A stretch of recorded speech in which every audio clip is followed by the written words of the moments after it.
साथियों नमस्कार।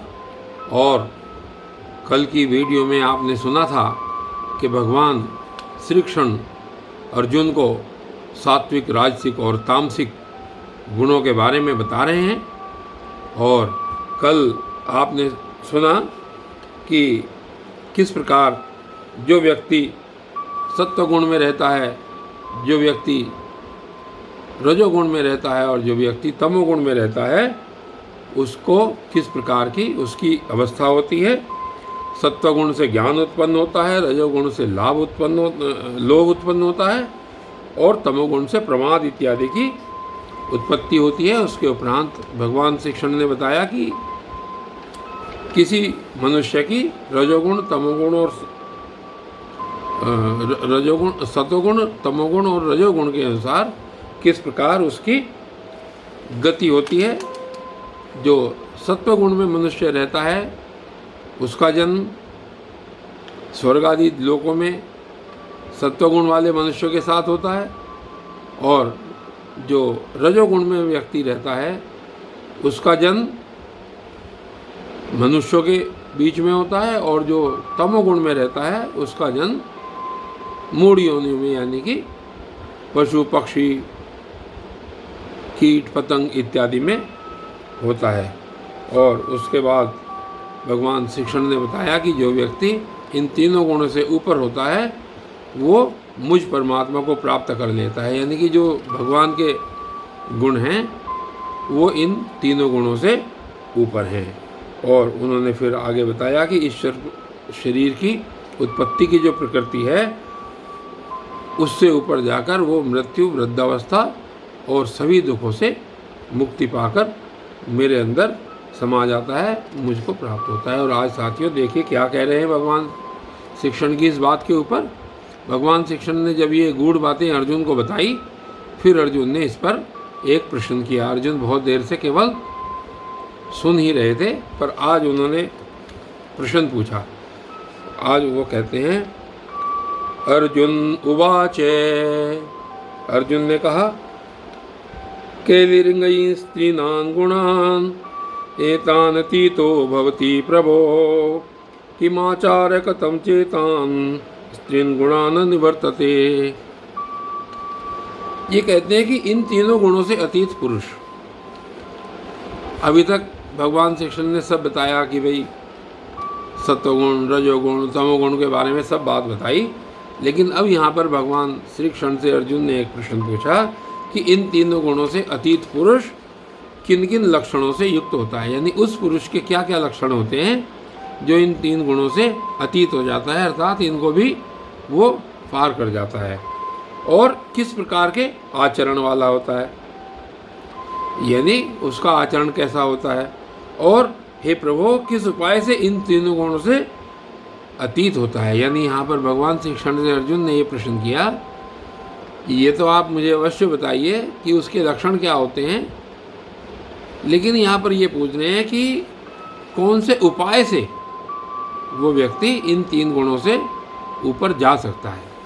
तो यहाँ पर अब आगे भगवान श्री कृष्ण फिर अर्जुन की बात का जवाब दे रहे हैं, और देखिए क्या कह रहे हैं भगवान श्री कृष्ण। श्लोक संख्या 22 में उत्तर दे रहे हैं, प्रकाशम च प्रवृत्तिम च मोहमेव च पांडवः, न द्वेष्टि संप्रवृत्तानि न निवृत्तानि कांक्षति।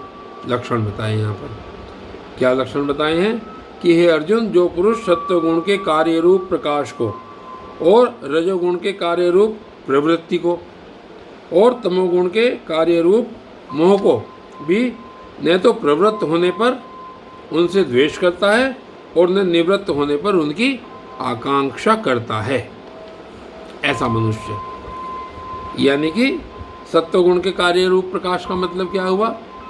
प्रकाश का मतलब है कि जो अंतःकरण और इंद्रिया दी, जो हमारी इंद्रियां हैं, उनमें आलस्य का अभाव होकर जो एक प्रकार की चेतना उत्पन्न होती है, आलस्य इत्यादि से निवृत्त होने पर जो हमारी एक अंदर की चेतना होती है, उसको यहाँ पर प्रकाश कहा गया है।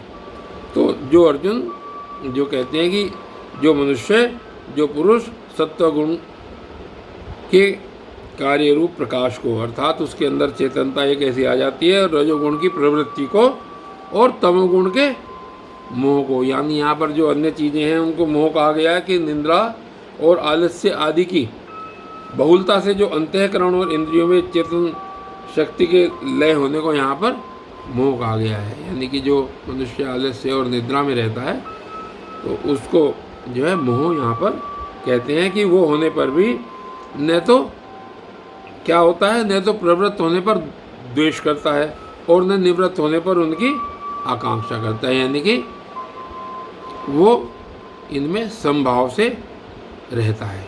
ये उसके भगवान श्री कृष्ण ने लक्षण बताए हैं। और अगला लक्षण और बताया है श्लोक संख्या 23 में, उदासीन वदासीनो गुणैर्यो न विचाल्यते गुणावर्तन्त इत्येव यो अवतिष्ठति नैंगते। कि जो साक्षी के सदृश स्थित हुआ गुणों के द्वारा विचलित नहीं किया जा सकता ऐसा पुरुष, यानी कि ऐसा पुरुष जो साक्षी के द्वारा विचलित नहीं किया जा सकता और गुण ही गुणों में बरतते हैं ऐसा मानता है। गुण ही गुणों में बरतने का मतलब यह है कि जो हमारी त्रिगुण माया से उत्पन्न हुए जो हमारे अंतःकरण के सहित इंद्रियों का अपने अपने विषय में रहना है वही गुणों में बरतना बताया जाता है। कि जो साक्षी के सदृश स्थित हुआ पुरुष गुणों के द्वारा विचलित नहीं किया जा सकता और गुण ही गुणों में बरतते हैं ऐसा समझता हुआ जो सच्चिदानंद घन परमात्मा में एक ही भाव से स्थित रहता है और उस स्थिति से कभी विचलित नहीं होता ऐसा पुरुष, यानी कि ये उस पुरुष के लक्षण हैं। और इससे अगले श्लोक में फिर बता रहे हैं भगवान श्री कृष्ण श्लोक संख्या 24 में,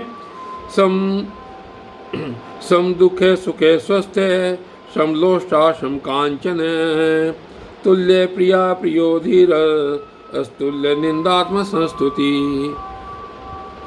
कि जो निरंतर आत्मभाव में स्थित सुख दुख को समान समझने वाला, मिट्टी पत्थर और स्वर्ण में समान भाव वाला व्यक्ति होता है। यानी ऐसे व्यक्ति के अंदर न कोई लोभ होगा न कोई लालच होगा।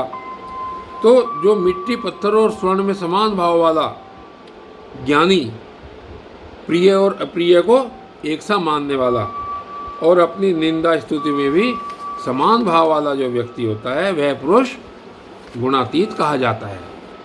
भगवान श्री कृष्ण ने आज यहाँ पर गुणातीत यानी कि जो तीनों गुणों से अतीत व्यक्ति हो चुका है उसके लक्षण बताए हैं। और कल की वीडियो में अंतिम एपिसोड होगा इस अध्याय 14 का, उसमें फिर आगे भगवान श्री कृष्ण क्या बताते हैं अर्जुन को, ये वीडियो जारी रहेगी। तब तक के लिए धन्यवाद।